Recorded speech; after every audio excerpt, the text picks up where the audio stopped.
Someone asked me this question. Apart from the professional advice, you might also have some tangible reason why you want to invest in any of the options above. But on a normal day, urban land is the best option for those with short-term investments because urban land appreciates in value faster than rural land. But on top of that, you need more money before you can afford to buy even a single plot of land in an urban area. And those with the intention of investing in long-term investments can go for rural land because with little amount of money, they will be able to acquire large parcel of land which can lead to more ROI in the long run, most especially if the area has high potential for appreciation. If you want to invest in real estate and you don't have a lot of money, you should consider rural land as well.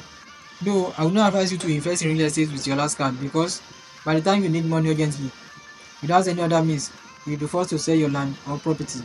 So, and if you want to sell your land or property by force, that means it is going through this recipe, which at the end of the day will be at lost. I hope I've answered the question.